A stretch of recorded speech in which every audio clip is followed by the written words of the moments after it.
Hello guys, তোমরা সবাই কেমন আছো? আশা করছি সবাই খুব ভালো আছো আর আমিও ভালো আছি। তো এখন দেখো, এখন বাজে 8টা। তখন উঠলাম ঘুম থেকে। তো চলো এরপর কী কী করি সবটাই তোমাদের সাথে শেয়ার করব। তো চলো ভিডিওটা দেখতে থাকো। এখন বিছানাটা তুলে নেব, তারপর কী কী করি সবটাই তোমাদেরকে শেয়ার করবো। তো চলো ভিডিওটা দেখতে থাকো। তো তারপর দেখো আমার কিন্তু সমস্ত কাজ করা কমপ্লিট হয়েও গেছে। তো এখন যাবো রান্না করতে। তো এখন দেখো প্রথমে চালটা তুলে নিচ্ছি, এখন আমি ভাত বসাবো। তো ভাতটা বসে তারপরে রান্না করব। তো এই যে এখন দেখো চালটা ধুয়েও নিচ্ছি। তো চালটা ধুয়ে কিন্তু ভাতটা বসিয়ে দেবো। আমাদের ভাত তো গ্যাসে সাধারণত হয় না, হয় উনুনে।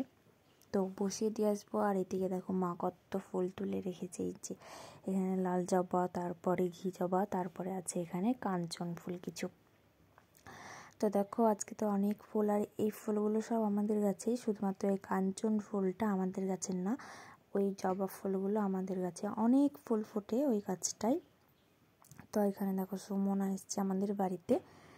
তো তারপরে কিন্তু আমরা একটু বসে গল্প করছিলাম, ভাত বসিয়ে দিয়েছি। তো এখন যাব রান্না করতে। এই যে রান্না করতে চলেও এসছে। আর এখানে দেখো অল্প কিছু মাছ রান্না হচ্ছে আজকে, কারণটা একটু পরেই বলছি, তোমাদের দেখতেই পাবে। তো এখন দেখো স্নান টান করে কিন্তু আমি পুজোও করে নিয়েছি, রান্না বান্না কমপ্লিট সব। আজকে বেশি কিছু রান্না হয়নি, ওই মাছটাই শুধু রান্না হয়েছে, কারণ কালকেকার তরকারি আছে কিছু ফ্রিজের মধ্যে, তো সেগুলোই আজকে খেয়ে নিতে হবে। তো মা যেহেতু থাকছে না, সেই জন্য আরও কিছু রান্না করলাম না। তো এখন দেখো পুজো টুজো সব কমপ্লিট করা হয়ে গেছে। আর আমার ঠাকুরগুলোকে দেখেছো কত সুন্দর করে ফুল দিয়ে সাজিয়ে রেখেছি। তো এই যে তারপরে দেখো স্নান টান করে এই যে ব্যাগই কিন্তু গুছানো হয়ে গেছে। তো আজকে যাবে মা দিদির বাড়ি, তো সেই জন্য দেখো কত কিছু নিয়ে যাচ্ছে। এখানে আমি তোমাদের দেখাতে পারিনি যে কী কী নিয়ে যাচ্ছে, কারণ মার আগে থেকেই এগুলো রেডি করা হয়ে গেছিলো। আমার ভিডিও অন করার আগেই রেডি করা হয়ে গেছিলো। তো সেই জন্য মা বললো যে আর বের করতে হবে না, অনেক টাইম লেগে যাবে, আর বাসের টাইমও হয়ে আসছে সেই জন্য। তো এখানে দেখো যেহেতু মাছটা ফ্রিজে ছিল, ওই জন্য আমি বরফ ভরে দেবো এর মধ্যে, সেই জন্য বার করলাম। তো এখানে ছিল কিছু চিংড়ি মাছ, আর একটা ছিল সিলভার মাছ। তো সেগুলোই নিয়ে যাবে ওদের বাড়িতে। ওদের বাড়িতে এইসব মাছ সেরকম পাওয়া যায় না, চিংড়ি মাছ, তারপরে কই জিওল, এসব মাছ পাওয়া যায় না। তো ওই জন্যই কিন্তু নিয়ে যাচ্ছে। আর সিলভার মাছটা আমাদের বাড়িতেই ছিল, দেখলেই তো অল্প কিছু রান্না হয়েছিল, আর যেটুকু ছিল মা নিয়ে গেছিলো দিদির বাড়ি।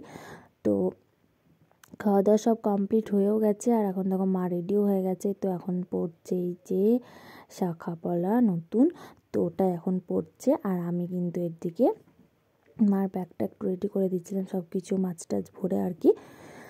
তো এখানে কিন্তু মার শাড়ি পরা কমপ্লিট হয়ে গেছিলো। তা আবার কি মনে হলো শাড়িটা একটু খুললো, তো তারপরে কিন্তু আমি একটু কুচিটা ধরে দিলাম মার, এই যে দেখতেই পাচ্ছ।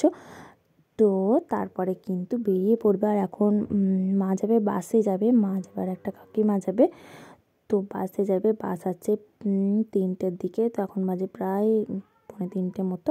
তো এই যে এখন শাড়ি পরা কমপ্লিট হয়ে গেছে। আর আমি যাব মাকে বাস স্ট্যান্ডে তোলাতে, আমি আর সুমনা। তো এই যে তার জন্য দেখো এখানে কিন্তু আমি গেটটির সব মেরে দিলাম। তো এখন বেরিয়েও পড়েছে। তো তারপরে কিন্তু মাকে তুলিয়ে দিয়ে এসে এই যে দেখতেই পাচ্ছ আমার কাকিমা এসছে আইব্রো করার জন্য। তো এখানে দেখো আইব্রোটা ওর করে দেবো আমি। তো এই যে দেখতে পাচ্ছ কেমন ছিল। আর এই যে এখন দেখো আমি এগুলো তুলছি আইব্রোটা, এই দিকেরটা প্রায় কমপ্লিট হয়েই গেছে, ওই দিকেরটা এই যে এখন তুলছি।